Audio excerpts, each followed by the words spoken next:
Subscribe చేసేటప్పుడు అక్కడ ఉండే గంట సింబల్ ను ప్రెస్ చేయడం మర్చిపోవద్దు.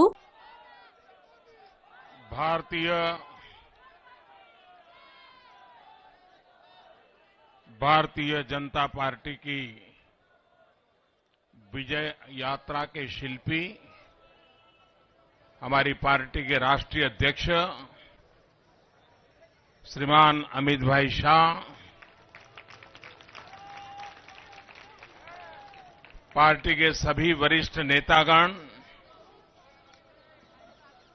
और उत्साह और उमंग से भरे हुए कार्यकर्ता भाई और बहनों,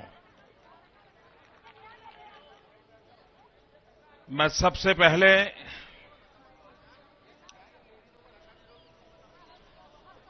भारतीय जनता पार्टी के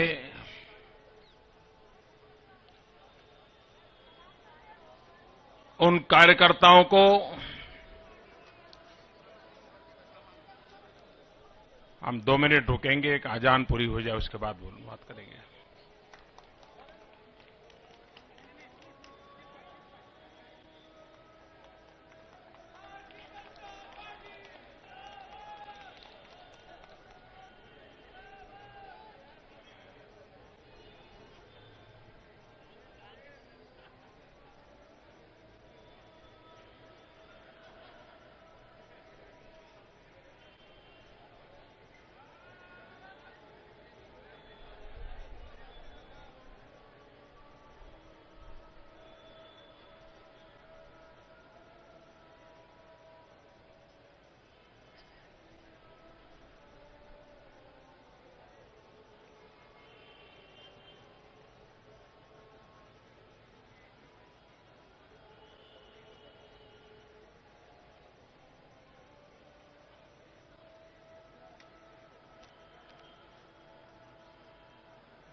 भारत माता की, भारत माता की।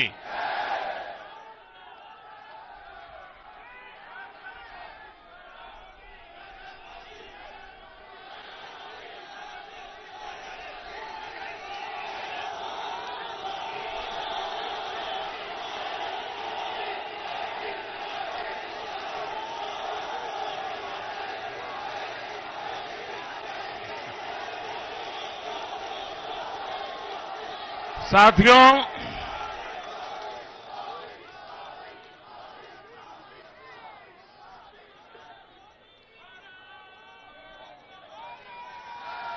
भारतीय जनता पार्टी के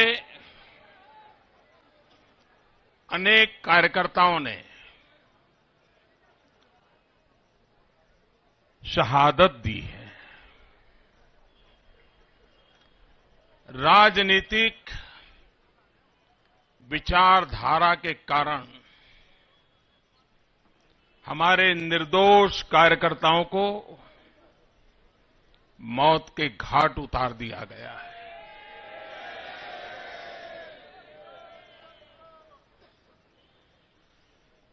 भय और भ्रम, इन दो शस्त्रों को लेकर के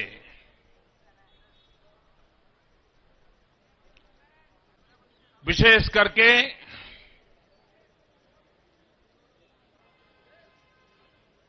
माओवादी विचार, लेफ्टिस्ट पार्टियां, उन्होंने जो जुल्म किया है,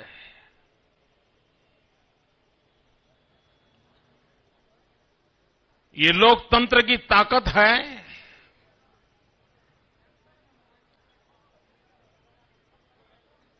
गरीब से गरीब, अनपढ़ से अनपढ़ मतदाता ने भी इस चोट का जवाब वोट से दिया है।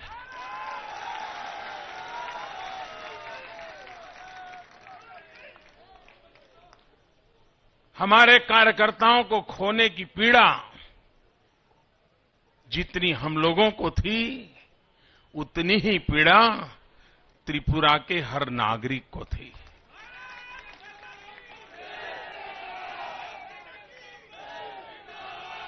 और इसलिए मैं राष्ट्रीय अध्यक्ष जी को इस बात के लिए आदर से उनका स्मरण करता हूं कि उन्होंने कहा कि इस विजय को मैं आंख में नमी के साथ उन शहीदों को समर्पित करता हूं। मैं आप सबसे आग्रह करता हूं कि इस विजय के अभूतपूर्व घटना और माहौल के बीच हम 2 मिनट के लिए खड़े होकर के उन शहीदों को पहले श्रद्धांजलि देंगे।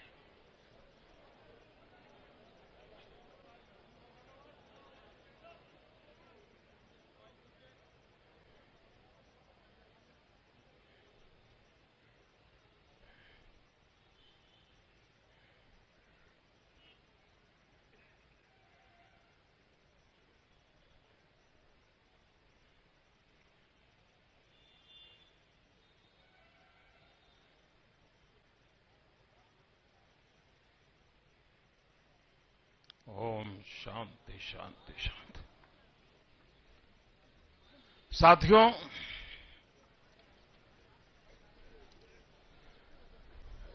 लोकतंत्र में जय और पराजय बहुत स्वाभाविक होते हैं और यही तो लोकतंत्र की ब्यूटी है।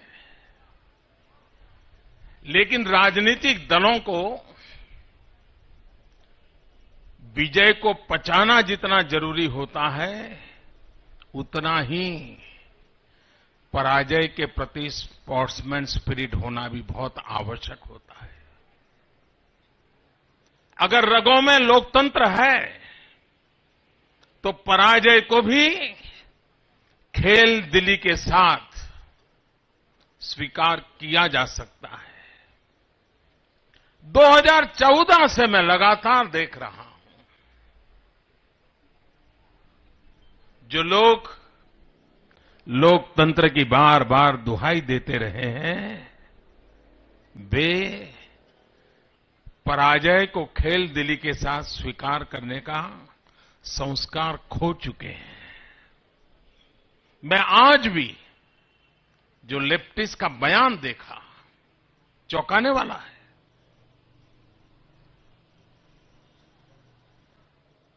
और मुझे विश्वास है कि देश के बुद्धिजीवी वर्ग इस अहंकार को, इस अलोकतांत्रिक मानसिकता को भली भांति देश के सामने प्रस्तुत करेगा। मैं सबसे पहले नॉर्थ ईस्ट के सभी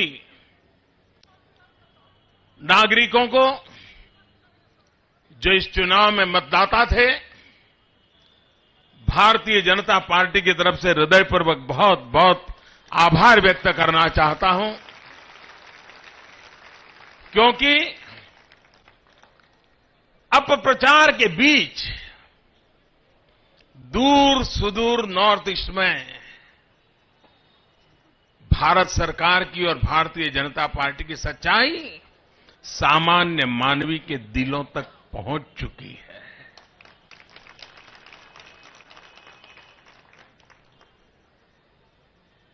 और ऐसी स्थिति में रहने वाले लोग दूर सुदूर, उनके लिए कभी कभी पुराना छोड़ना, नया स्वीकारना बहुत मुश्किल काम होता है। शहर के अंदर भी कभी कभी मुश्किल होता है, लेकिन उन्होंने कितनी पीड़ाएं झेली होगी, कितनी बुराइयों को आंखों के सामने देखा होगा, कितनी मुसीबतों से गुजारा किया होगा कि आज उनका गुस्सा लोकतांत्रिक तरीके से मतपेटी में प्रकट हो गया।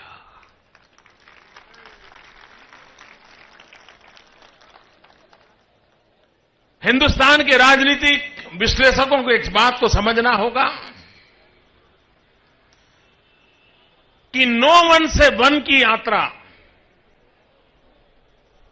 No one NOONE, one WON, no one से वन की यात्रा, शून्य से शिखर तक की यात्रा।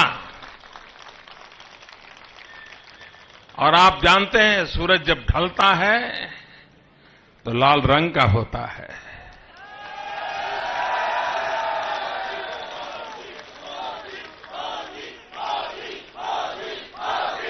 और जब सूर्योदय होता है तो केसरिया रंग लेकर के निकलता है।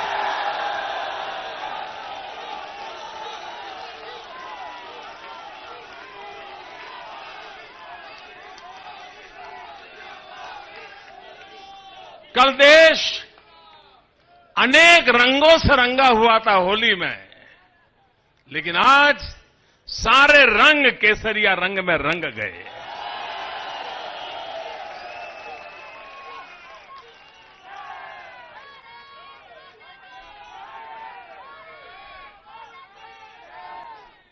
जिस बात का मैं उल्लेख करूंगा, हो सकता है इस चुनाव विजय को जो लोग नीचा आंकना के लिए लगातार कोशिश करते रहते हैं या जल्दी से कोई मुद्दा नया ढूंढ रहे हैं ताकि इससे निकल करके कहीं और चले जाए, वो एक बड़ी जमात है। हो सकता है मैं जो बात कहूंगा उनको काम आ जाए।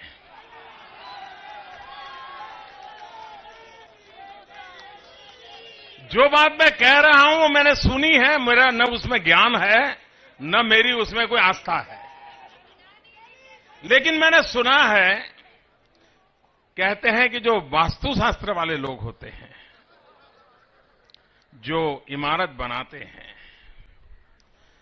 वो एक मान्यता रखते हैं वास्तुशास्त्र वाले। अब मैंने तो घर बनाया नहीं तो मुझे मालूम नहीं क्या होता है। तो वो कहते हैं कि वास्तुशास्त्र के हिसाब से इमारत की रचना जो होती है, उसमें जो नॉर्थ ईस्ट का कोना होता है वो सबसे महत्वपूर्ण होता है। और इसलिए सारा फोकस वास्तुशास्त्री नॉर्थ ईस्ट को केंद्र में रखते हुए मकान की रचना का करते हैं।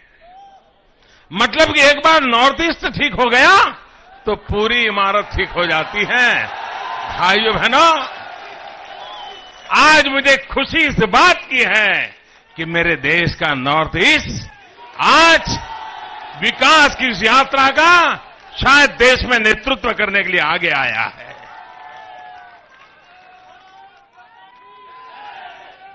देश के राजनीतिक विश्लेषकों को ये देखना होगा कि संगठन की शक्ति के आधार पर जनसंपर्क के माध्यम से लोकतंत्र में राजनीतिक दलों का दायित्व बनता है कि वो मतदाताओं को अपनी बात बताएं, समझाएं, उनको स्वीकार करने के लिए प्रेरित करें। एक लंबी प्रक्रिया है, लेकिन दुर्भाग्य से भांति भांति राजनीति चली, जातिवाद की राजनीति चली, बम बंदूक की राजनीति चली, मेरे तेरे वाली राजनीति चली। उसने उस मूलभूत आत्मा को धीरे धीरे धीरे क्षीण कर दिया। नॉर्थ ईस्ट के चुनावों ने और लगातार भारतीय जनता पार्टी की विजय यात्रा ने ये सिद्ध किया है, और मैं देश के पॉलिटिकल पंडितों से चाहूंगा कि एक बार इस विषय पर गहराई से चिंतन हो कि सामान्य से सामान्य कार्यकर्ताओं को लेकर के, उनके विश्वास को लेकर के जन सामान्य तक लगातार पहुंच करके सही बात बता करके उनके दिलों को भी जीता जा सकता है और चुनाव भी जीता जा सकता है।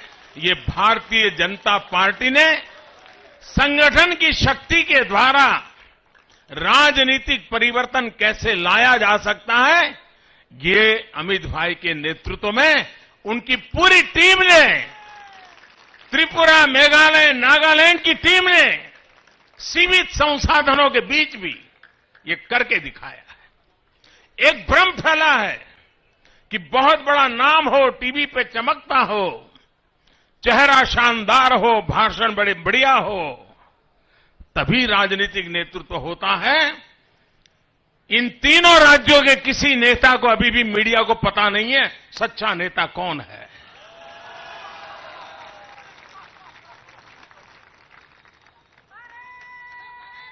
यानी संगठन की ताकत देखिए कि कोई सेलिब्रिटी नहीं, कोई बड़ा हीरोइज्म नहीं, एक सामान्य मैं आपका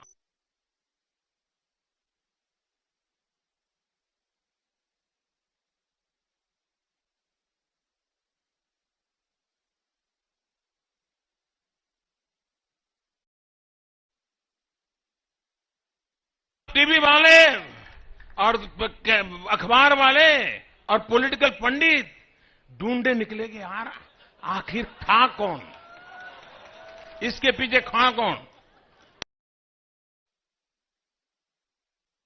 मोदी शाह करते रहेंगे, लेकिन विजय की जड़ तो वहां है। हमें तो गुलदस्ता मिल रहा है।